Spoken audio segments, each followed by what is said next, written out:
تو آشپزخونه یه چاقوی طلا کم داشتم که حالا اونم دارم. به این دستا نگاه کن. واه، بذاریشون موزده رو هوا میقاپن، اما الان اونا پیش من. هر چی دلت میخواد بگو. امروز روز توه. نمیتونی بدون کار کردن دووم بیاری آیه امیر خان؟ روز اول کارت اینجا رو شبیه اتاق عمل کردی. پنس دکتر، چاقوی دکتر، وسایل دکتر حالش شو داره، یکم بخند، اینجوری خوبه. خودت خواستی از کلینیک بری دیگه؟ آره؟ راه دیگه ای نداشتم داداش. اما نرفتی کلینیک، نرفتی بدوی، چی بگم، نرفتی مسافرت، اومدی اینجا. معلومه مشکلی داری، بگو ببینم چی شده. چی بگم پسر، انقدر به کار کردن عادت داشتم که یهو خودم رو اینجا پیدا کردم. یعنی اگه قضیه اینه که فقط جم داره تصویری زنگ میزنه. بیا. جمه؟ نذار منو ببینه. پسر چه خبر؟ خوبی؟ نه رفیق، اصلا خوب نیستم. اومدم همون تعمیرگاهی که بهم معرفی کردی. ماشین مثل روز اول شده، اما همه چیزشو بفروشم هم هزینه‌هاش جبران نمیشه. نمیدونم چیکار کنم داداش. به خدا اگه تو وضعیت بدی نبودم بهت نمیگفتم. بهت قول میدم در اسرع وقت پولتو بهت برگردونم. بهش بگو قبوله. باشه مشکلی نیست، درستش. ببین منو. بهش بگو به یه شرط. اما من یه شرطی دارم. داداش هر چی بخوای قبوله، فقط تا وقتی که پدر و مادرم ندیدن ماشینو باید ببرمش خونه. شرط چیه داداش؟ بگو.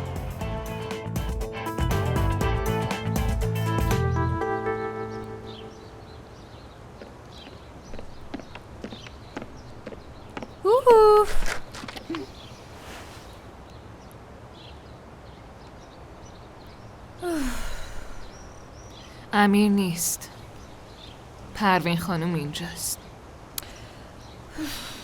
اعضای گروه از من متنفرن. چیکار کنم بینور؟ چطوری اوضاع رو اداره کنم؟ نمیدونم افسون. کلینیک نیست، تیمارستانه واقعا. از وقتی پامو گذاشتم تو این شهر و این کلینیک هیچی درست پیش نرفته. شاید واقعا حق با اوناست. من نباید اینجا باشم. بس کن دیگه دختر. اگه از آسمون سنگم بباره اینا بازم از چشم تو میبینن. تازشم توی استعفای امیر تقصیر تو چیه؟ مگه تو مقصری نه؟ اگه من اینجا نبودم امیر توی جلسه شرکت نمی‌کرد و از اینجا نمیرفت. افسون، تو مقصر نیستی. اگه از من میپرسی امیر یه نقشه‌ای برای خودش داره. بینور هنوز نمیدونه اما میفهمه. به زودی میفهمم. هر چی سرمون اومد به خاطر اون بوده. الهی نابود شه، زبونش لال بشه، تو جوونی از پا بیفته و یه روی خوش نبینه تو زندگیش. نفرینای قاضی این تابی؟ اصلا رو دست ندارم. آره ببین، وقتی آدم دلش برای اونجا تنگ میشه چیا که نمیگه. کاش الان توی مزرعه‌مون بودم، کنار بابام میشستم، اسبامو یکی یکی نوازش میکردم. اصلا همه چی به خاطر اوناست. میدونم، اما به خاطر اونا باید امیر رو راضی کنم که برگرده. باید بتونم این آدما رو مدیریت کنم. اینا شرطای پروین خانومه، فما نمیدونم چجوری باید انجامش بدم. بینور میدونه. باید همون افسون مزرعه باشی. تو اون مزرعه یه به اون بزرگی رو چطور تنهایی مدیریت میکردی؟ یکم بهش فکر کن. هم تو ختم هم تو عروسی چطور آدم ها رو دور هم جمع میکردی؟ مدیریت آدم ها همه جا یکیه. یه مزرعه تو قاضی‌انتا باشه یا یه کلینیک تو استانبول، بهش یکم فکر کن. اگه روح درون تو دوباره پیدا کنی میتونی این بیروها رو هم بیدار کنی. میتونی دختر دیگه. بابا زود باش دیگه، محکم باش. خب باشه، وقت رئیس بازی افسون و دست راستشه. آره، بازم امتحان میکنیم، دوباره امتحان میکنیم. همینه. بودو قهوه نمیخورم. ببین 34 تا پست گذاشته و من توشون نیست. 34 سلام دوستان، میخوام باهاتون صحبت کنم. اما خب نگاه کن، شوهر جونم. اینجا رو ببین. لطفاً یه لحظه به حرفام گوش کنین دوستان. من اینجام قراره باهاتون صحبت کنم. میدونم منو دوست ندارین، دوست نداشته باشین، مهم نیست. نه بابا این چرا؟ توی همه چیز با هم عقیده نیستیم، نباشیم. حتی در مورد کلینیک و کاری که میکنیم دیدگاه‌های کاملا متفاوتی داریم. طبیعیه. اما امروز روز گفتن اختلافامون نیست. روز تمرکز روی خواسته های مشترکمونه. مگه ما خواسته مشترکی داریم؟ اون چیه؟ همه کسایی که توی این اتاقن دلشون میخواد امیر برگرده اینجا، درست نمیگم؟ میخوایم بیا، داره معلومه برگرده. مشخصه، اصلا سوال نداره. خیلی متفاوته. باید اینجا برگرده. هر چی شما بهمون امر کنین افسون خانم. امر کنین. باشه بینور، بسه. تمومش. مته؟ نشنیدم چیزی بگی. منم همینطور. تو هم؟ خوبه. معلومه که منم دوست دارم امیر بیاد. اصلا آرزومه بیاد اینجا. یعنی یکی از آرزوام بوده که امیر دوباره بیاد اینجا، چون بیمارای بیشتری با خودش میاد. الان رقابتی نمونده. ببخشید همه بیمارا میان پیش من. اینجوری هم که میدونید گل زدن به دروازه خالی هم که اصلا حال نمیده. این رقابت جنب و جوشی باید تو کلینیک باشه. امیر بره تو دروازه وایسه. درسته. پس خواسته مشترک همه توی این اتاق معلوم شد که اونم برگشتن امیر به کلینیکه. امروز روز متحد شدنه. متحد میشیم و هر کاری از دستمون برمیاد و انجام میدیم. شما هم به جای سنگ اندازی حمایتم میکنید و هر چی گفتم انجام میدین. باشه عزیزم، اگه قراره امیر بیاد باشه، قبوله. منم همه باید. با هم میشیم. آره، اگه قراره میتونیم خوشحال انجام باشیم بدیم. منم با هم موافقم. میشیم. چرا که نه؟ خیلی خوب، بس حالا وقتشه. یکی برای همه و همه برای یکی.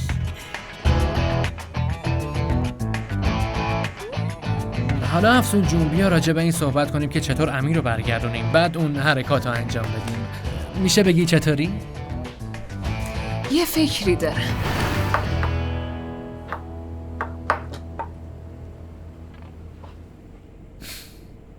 حسابی این کاره یا باریکلا. آفرین. میخوام یه رستوران باز کنم و بشم رقیب تو. نظرت چیه؟ داداش خواهش میکنم دست تو این کار زیاد نکن، باشه؟ فکر میکردم از بیمارستانا بهت پیشنهاد میدن، اما انگاری سرش پس شدی. چطوری پیدام کردی؟ من بهش گفتم. معلومه تو گفتی.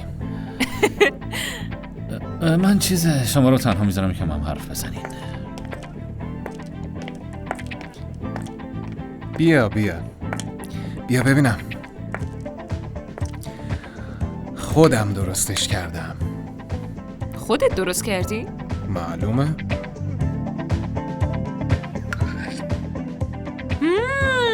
خیلی خوب شده. تو این ساسه چی هست؟ میشه گفت عشق توشه. خوبه. برای اینکه لوس نشی بهت 9 میدم. خوشمزه شدم. خب واسه غذا خوردن که نیومدی. نمیشه که تو چیزی بهم یاد ندادی بذاری بریم. چند تا سوال دارم. باشه بریم حرف بزنیم. نه تو غذا تو بخور، من منتظرت میمونم. منتظرم. چی شد؟ خیلی داغ بود سوختم. خوبی؟ خوبم چیزی نیست. وایسا. باشه بذار یه کرم برات پیدا کنم. بیا. نه چیزی نمیشه، الان میشورمش. اینجوری نمیشه که. بیا بریم. بیا. مثل بچه ها میمونی افسون. چرا پشت سرتو نگاه نمی کنی؟ اینجا آشپزخونه است. کیفمو بردار، پروندرم بیار.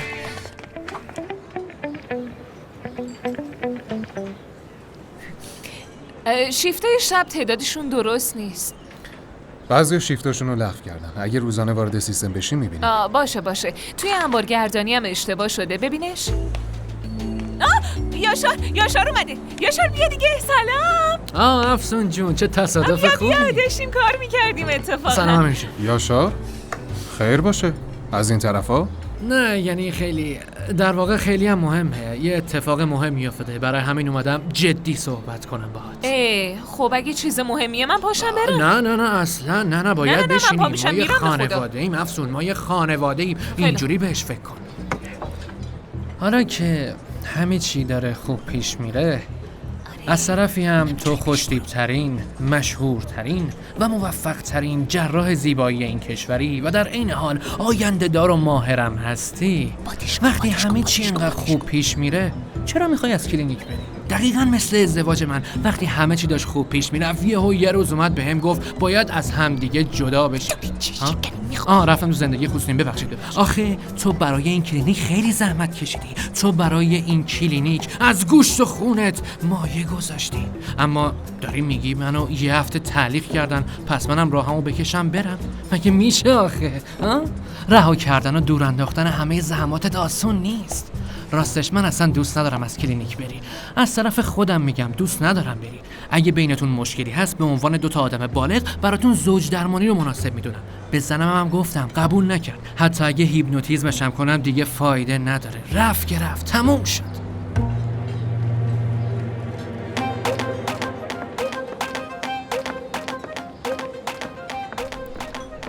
همه جون، راستش من که مطمئنم تو برمیگردی کلینیک، اما با خودم گفتم بیام یه ساعت ببینمت، یه گپی با هم بزنیم. گفتم شاید حوصله‌ات سر رفته باشه و بخوای با هم حرف بزنیم.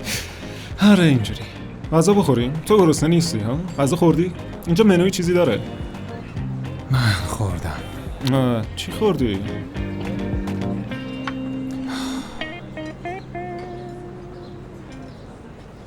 خب مته جون، چی شد که اومدی اینجا؟ حس میکنم این که تو ساعت کاری همه تک تک میان و با امیر حرف میزنن خیلی اتفاق عادی به نظر نمیاد. چه میتونم؟ حالا که من نیستم بیمارا میان پیش تو، حتما حسابی سرت شلوغ شده نه؟ نه بد نیست، یا باریکه‌ای هست. درسته. خوبه. عشق بده، عشق. بله مته. بله. این چیه؟ تیغ شانس جراحیمه. یادگاری میدمش به تو، یادگاری از یه دوست. آره داشته باشش. این جراحی لیفتگونه است که خیلی توش تبحر دارم، ماهرم. اینا همه رو با همین تیغ میزنم، خیلی شانس میاره. البته میدونی مهارت خودم هم تاثیر داره، ولی اینم شانس میاره. میدونم این تیغ جراحی چقدر برات با ارزشه. خیلی ممنونم مته. جیگرتون. شک نکن تو محل کار بعدی با خودم میبرمش. کجایی به توافق رسیدیم؟ میخوایی چیز خنک بخوری؟ خیلی خنکه؟ خیلی خنک. به نظرت امیدی هست؟ به نظر منم نه. اینا رو کی میخوره؟ تو؟ من. اگه قرار بود یکی از اینا رو بخوری کدومو انتخاب میکردی؟ دیگه میخواین تا کجا ادامه بدین؟ بله. خب یکی رو انتخاب کن. همینه. این امیر دمیرهانه، چون حسن منو غافلگیر نکردی.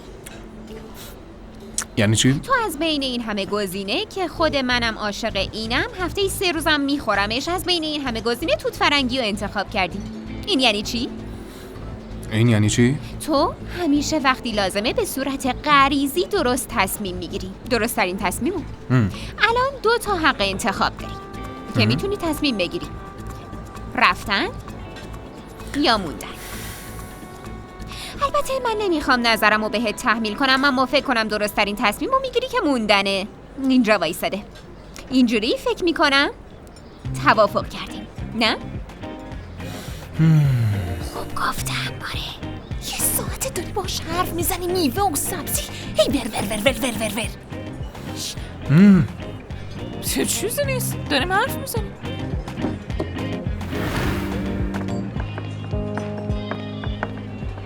امیر جان کاش یه دقیقه بتونیم تنها با هم حرف بزنیم. نه شماها راحت باشین، من اومدم اون کیکه رو بردارم. یکم قند خونم افتاده. وقتی قند خونم میفته هم وحشی میشم، هم هر لحظه ممکنه اینجا رو به هم بریزم. برای همین تعادل قند مهمه دیگه. اینو بردارم و برم. خسته نباشین، بهتون خوش بگذره. در واقع خدا نگهدار، روزتون خوش. خب امیر، تو چرا اجازه میدی آدمای نالایق و بی ارزه، آدمایی که فرسنگ ها از خودت عقب ترن رو زندگی تاثیر بذارن؟ تو امیر دمیرهان بزرگی. ببین عزیزم، تو الان یه تصمیمی گرفتی، درسته؟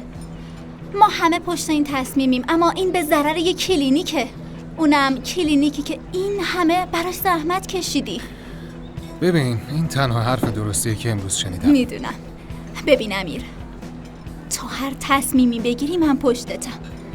میدونی در واقع من به خاطر تو توی کلینیک موندم. نه فقط من، کل تیم آماده از پشت سرت استعفا بده. اگه بخوای من همین الانم اصلاً گلی، من همچین چیزی نمیخوام. هدف من ورشکست کردن کلینیک نیست ابداً. باشه، اما اینو بدون من اینجا همیشه کنارتم و همین کافیه، مگه نه؟ ممنونم گلی. بس کنه ای. پس نبینم کاری بکنی.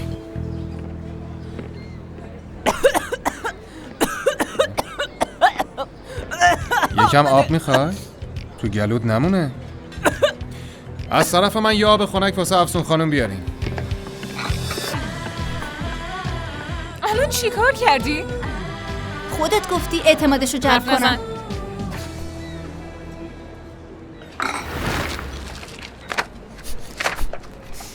اونه یا شاهرون شیرین خاک تو سر با مای سرد عبدیش. حرکت خیلی خوبی بود. اما روی تو جواب نداد. کارمو با احساساتم قاطی نمی کنم. سر میزنه. بی خیال، من میرم باشگاه. اگه خواستی تو رم سر را میرسونم.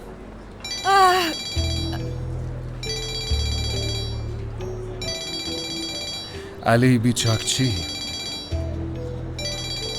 احتمالاً سوالاش هنوز تموم نشده. بی خیال، من دیگه میرم. صحبتهای شما طول میکشه.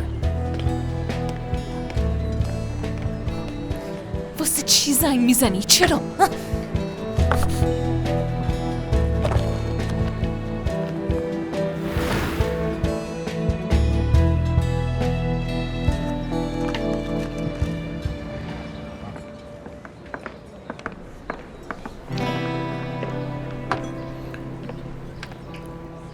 تازه درست شده.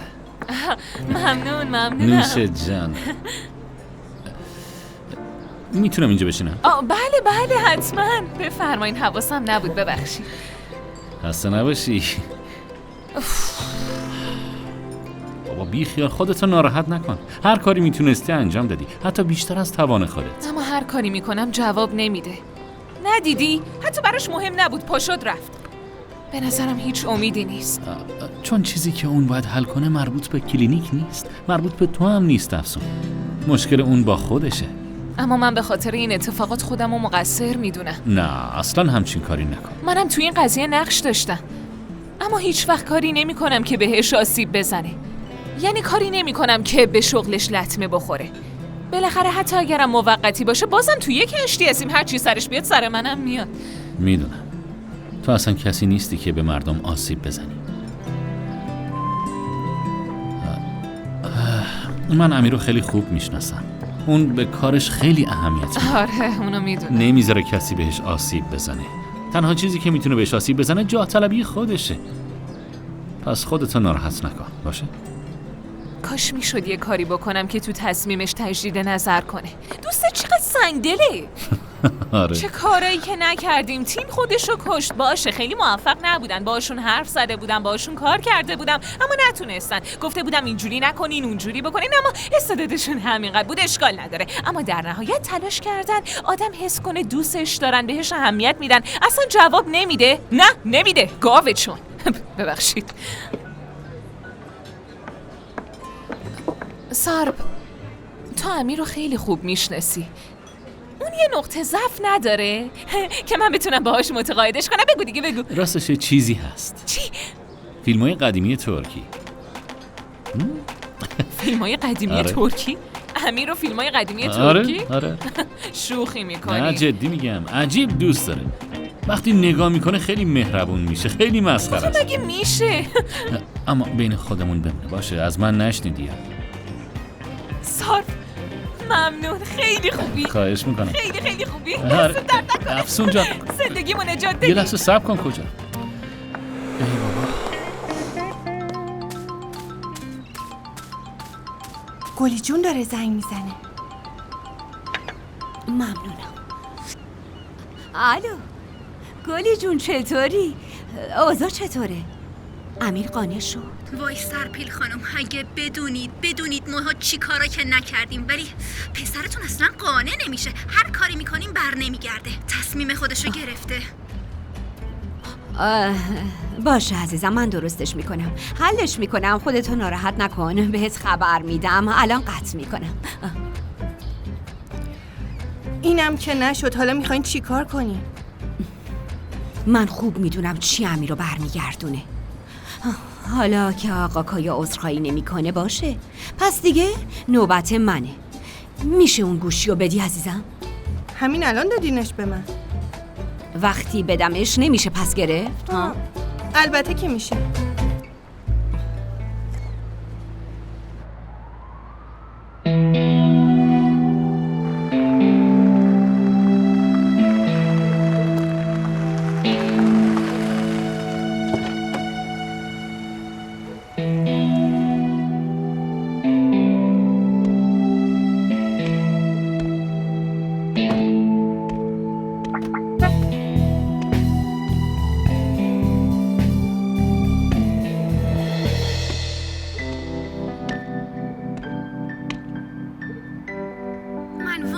عاشق اون مردم. اون با بقیه مریضان خیلی فرق داره. خواهش میکنم انقدر زود قضاوتش نکنید. اون مرد یه روز تو رو میکشه. دقیقاً. یه روز از عشقش میمیرم. اما ما حق نداریم عاشق مریضمون بشیم.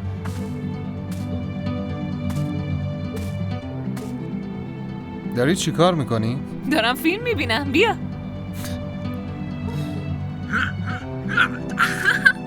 فیلم دکتر با بازی اویا آیدوغان. کادیر اینانیر تا حالا دیدیش؟ حداقل 100 بار دیدمش. خب این دفعه میشه 101مین بار. پاپکورن؟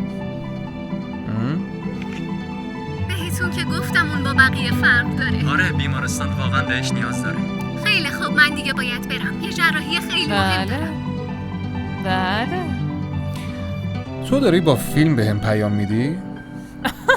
من کی میدونم. شاید. منتظر قسمت بعدی در DRM دراما باشید.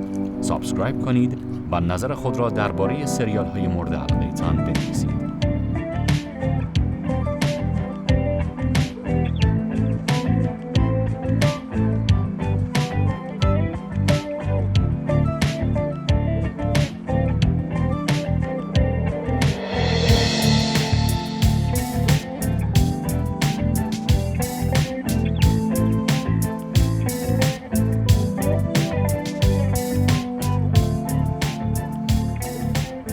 پیام این صحنه هم برای توه. من مطمئنم که تصمیم اشتباهی نگرفتم، چون تقریبا تمام بیمارستان‌های این کشور رو زیر پا گذاشتم و میشه گفت هیچ فایده‌ای نداشت.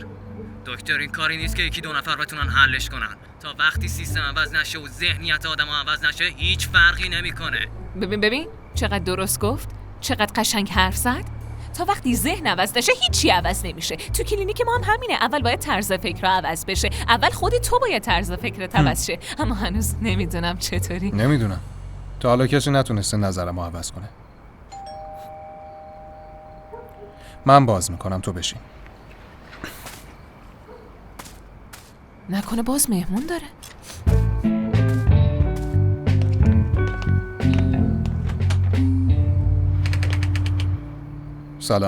سلام عصر بخیر آقا. اینا برای افسون خانومه. افسون خانوم نیستن، من میگیرم. بفرمایید آقا.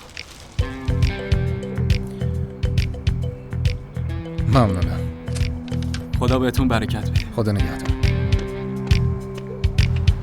امیدوارم به زودی ببینمت علی بیچارچی.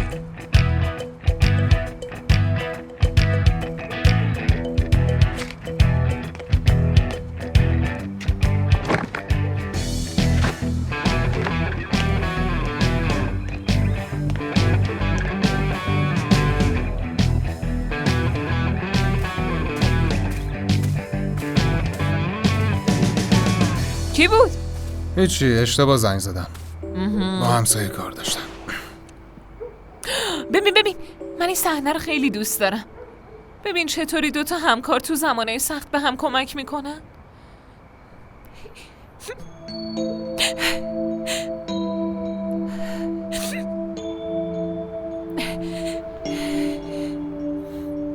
افسون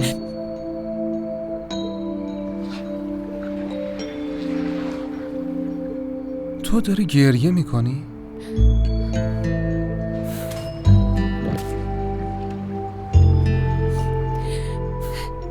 ببینم گریه میکنی؟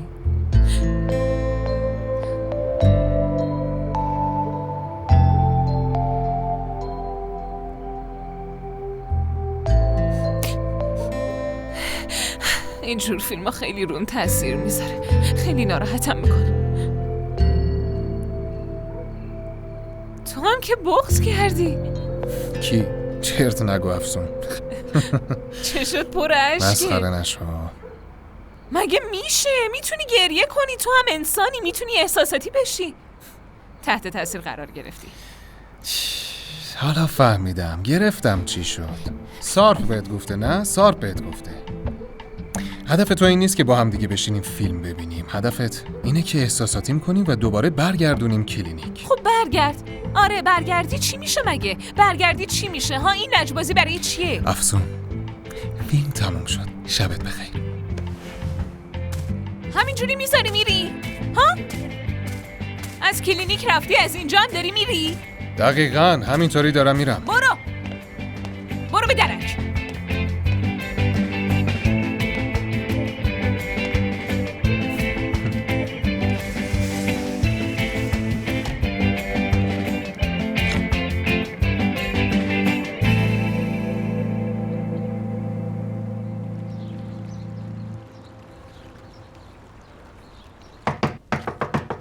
اومدم افسون، اومدم. چه خبرته؟ اومدم. مهمون که نداری درسته؟ چرا پرسیدی؟ آدم چه میدونه؟ هر لحظه شاید یه نفر بیاد جلوم، خدا نکنه. نمیخوام این اتفاقا رو تجربه کنم. حالا بیخیال. ساعت کاری داره شروع میشه. زود باش آماده شو، باید بریم. افسون جون، فکر نکنم نیاز باشه به توضیح بدم، ولی من استعفا دادم. کلینیک نمیام.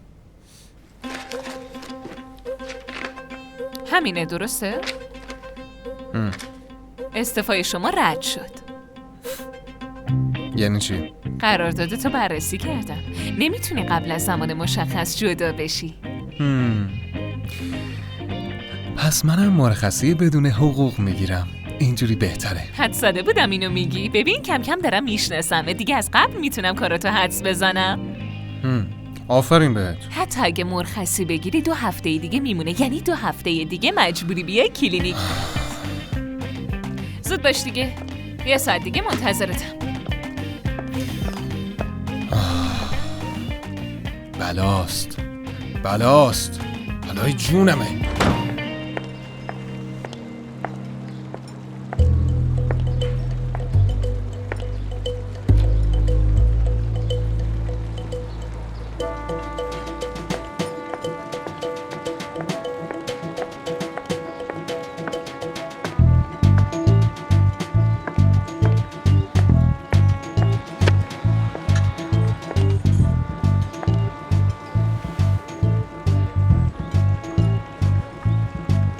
سرپیل، چرا لباس سیاه پوشیدی؟ انگار اومدی مراسم ختم. چون اومدم مراسم ختم. کایا امروز ختم داریم. چی؟ مراسم ختم داریم؟ آره. کی مرده؟ امروز روزیه که ازدواجمون مرد کایا. آخه آی ببین داشتم سکته میکردم. ببین چند روزه نتونستم بخوابم. خواهش میکنم تمومش کنیم باشه؟ منم خوابم نمیبره کایا. تو برای آشتی کردن چی کار کردی کایا ها؟ یه عذرخواهیه، فقط یه عذرخواهیه. من کاری نکردم که بخوام عذرخواهی کنم سرپیل. ها واقعا؟ آره واقعا. تازه به عذرخواهی اعتقادم ندارم. تو زندگیم از کسی عذرخواهی نکردم و نمیکنم. یا آدم نباید اشتباه کنه یا اگر کرد باید درستش کنه، نه این کلکه عذرخواهی کنه. پس همین الان درستش کن. اشتباهی که کردی و همین الان درست کن. افسونو از اون کلینیک بفرست بره. بفرستش بره. افسونو؟ تو هم گیر دادی به افسونا. از وقتی اون دختر اومده امیر دیگه آرامش نداره کایا. برای پروین خانم که فرقی نداره. پسر من سالها کار کنه جون بکنه اما کلینیک بمونه برای دختر پروین. واقعا از این خبران نیست آقا. از این خبران نیست. نمیذارم زحمتهای پسرم هدر بره. تو خوب میدونی اون برای این که به اینجا برسه چه بهای سنگینی رو داده. بهای سنگین؟ اگه آقا امیر بهایی داده برای این بوده که بتونه جراح خوبی بشه. و شد یه جراح خیلی خوب شد. چون انقدر جراح خوبیه احتمالاً دیگه لازم نیست بهای بیشتری هم بده. باشه حالا که معذرت خواهی نمی کنی پس انتخاب کن. یا دختر زنی که عاشقشی، یا امیر که سالهاست منتظر این روزه. بس کن دیگه سرپیل، بس کن. چند بار بگم من عاشق پروین نیستم، اون شریک منه. من امیر رو کنار خودم دارم، اونم دخترشه. عادلانه است دیگه. اما ببخشید من به خاطر حسادت تو جنجال درست نمی کنم که اعتبارم رو خراب کنم. منظورت خوب فهمیدم کایا، منظورت خوب فهمیدم. به امیر اجازه میدی که بره، درسته؟ امیر یه مرد بالغ سرپیل، اگه میخواد بره در بازه، به سلامت میتونه بره. بفرما کایا، در بازه، میتونی بری به سلامت. اگه اجازه بدی امیر از اون کلینیک بره بیرون دیگه نمیتونی پاتو بذاری تو خونه کایا. این یعنی چی؟ اگه جلوی امیر رو نگیری، اگه برش نگردونی ازت طلاق میگیرم. با وکیل صحبت کردم و آماده است. فکراتو بکن، خوب فکراتو بکن، تصمیمتو بگیر. امیر رو برگردون.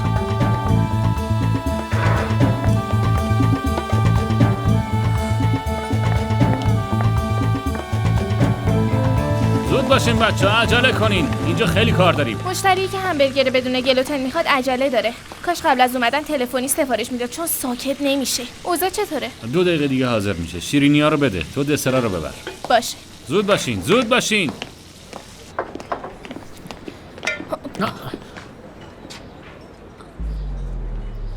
برجو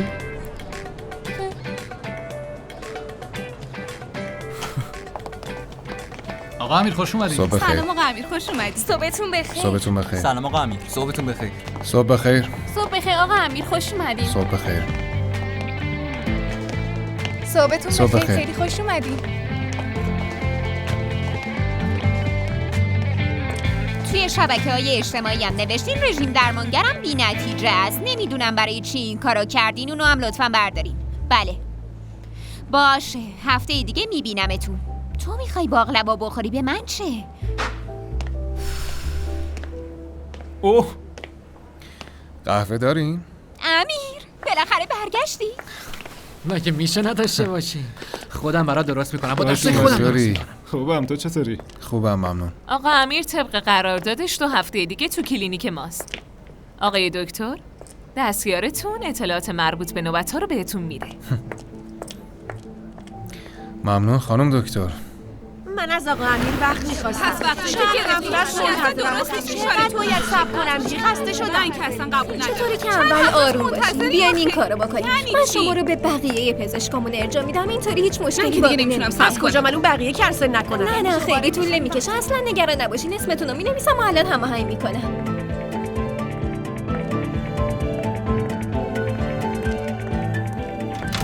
اجازه دارم بیام داخل؟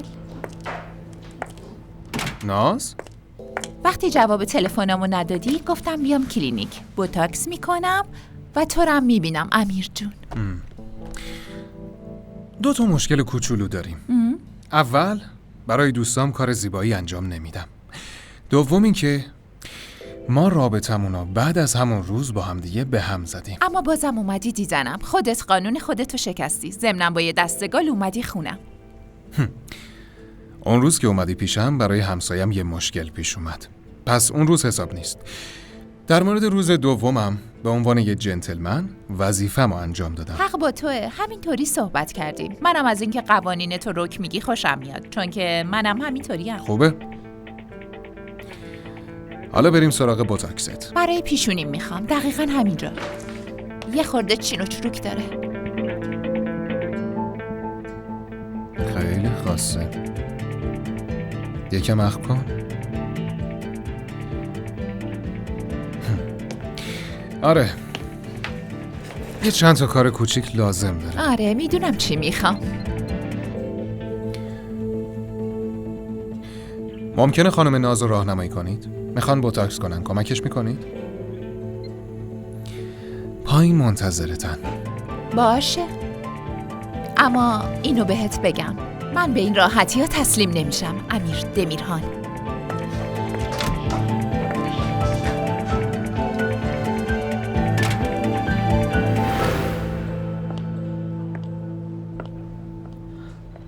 میتونم بیام داخل؟ اتاق خودته، بفرما. چشممون روشن. امیر رو آوردی؟ فقط واسه 2 هفته. میخواد مرخصی بگیره. فکر خیلی خوبی کردی. این یه خورده بهمون وقت میده. نه فقط یه جراح خوب، بلکه میدونستم مدیر خیلی خوبی هم میشی. من جراح نیستم پروین خانم.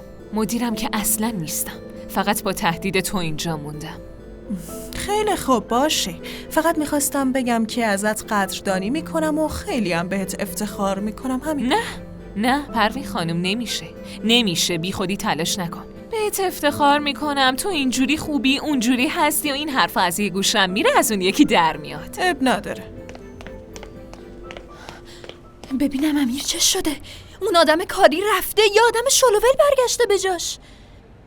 چرا؟ چی کار کرده؟ دوباره اوضاع رو به هم ریخته. بابا بیا ببین. من باهاش حرف میزنم. یه لحظه اجازه بدین، من اینجام. رئیس منم، من درستش میکنم. بیا بریم.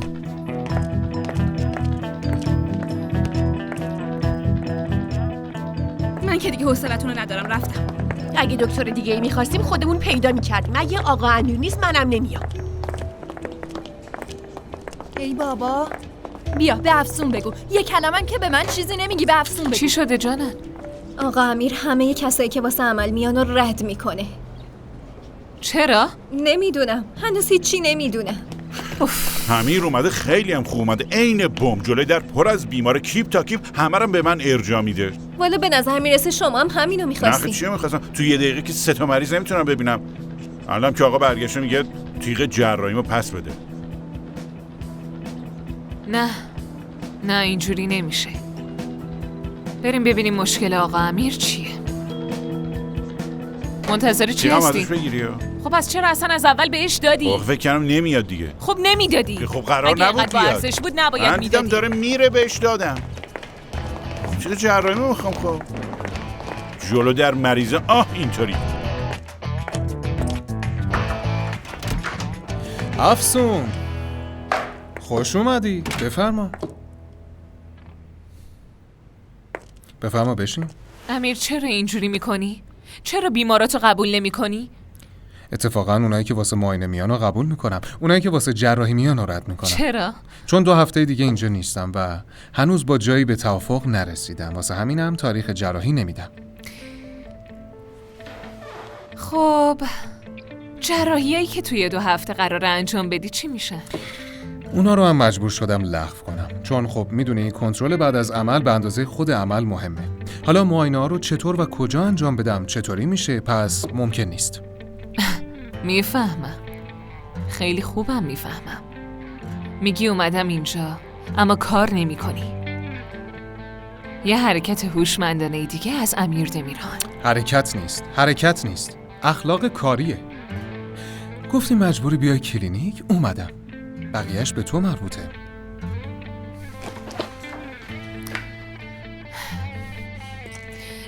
انتقام این کار رو ازت میگیرم، میدونی که کمتر از اینم ازت انتظار ندارم. همونطور که گفتم مبارزه رو دوست دارم، مخصوصا با تو. شیرین ترم میشه.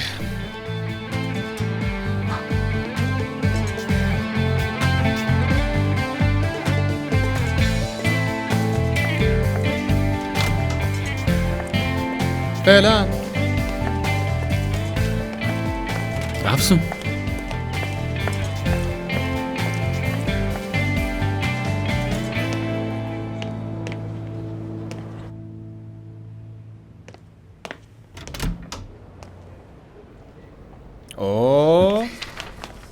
خیر باشه، خیلی عجله داشت. میخواستم بگم مورد اورژانسی، اما اگه اینجوری بود تو اینجا نمیشستی. از وقتی نیومدی خیلی چیزا عوض شده آقای سارپ. تو اینجا نمی اومدی. خیر باشه. چه ربطی داره پسر؟ پرونده ها رو یادتون رفته بود. پرونده ها؟ میخواستم بدمش به افسون اما مثل باد از کنارم رد شد. افسون یه مدت اینجوریه رفیق. چطور؟ اگه بخواد منو به زور بیاره کلینیک همین میشه. بذار ببینه با زور گفتن به امیر دمیرهان چه اتفاقی میفته. به نظرم داری سخت میگیری نه؟ ها؟ مگه نمیبینی دختره هر کاری میکنه که تو برگردی کلینیک؟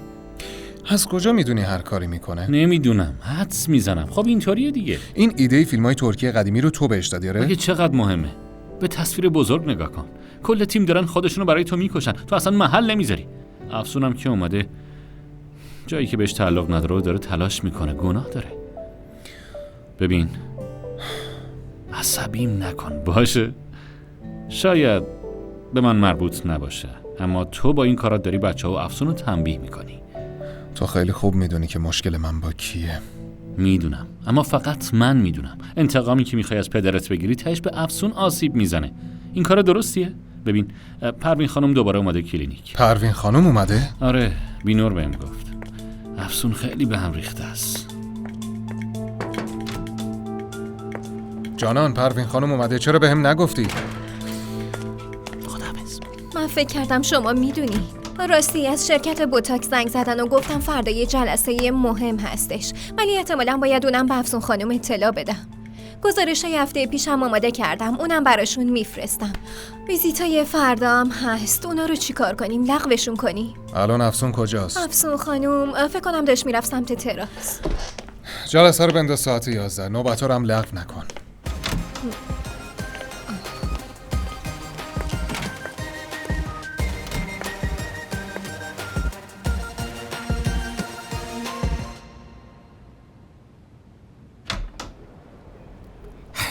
اجازه است؟ بیا کایا جون بیا. داشتم تقویم نوبت‌ها رو بررسی می‌کردم. با استعفای امیر متاسفانه اکثر بیماراش نوبتاشون رو لغو کردن. بله متاسفم، خبر دارم. حالا باید یکی یکی باشون تماس بگیریم و بگیم که برگشته. بعدش هم یه بیانیه مطبوعاتی میدیم. چجوری؟ منظورت از برگشتن چیه؟ تو به این برگشتن میگی؟ حداقل به لطف افسون یکم زمان خریدیم. تو این مدت هم یه راهی پیدا میکنیم که چطور پیش بریم. راستش یه راهی هست که بتونیم امیر رو برگردونیم. چیه؟ اگر از این قسمت لذت بردید، لطفاً سابسکرایب کنید و از ما حمایت کنید.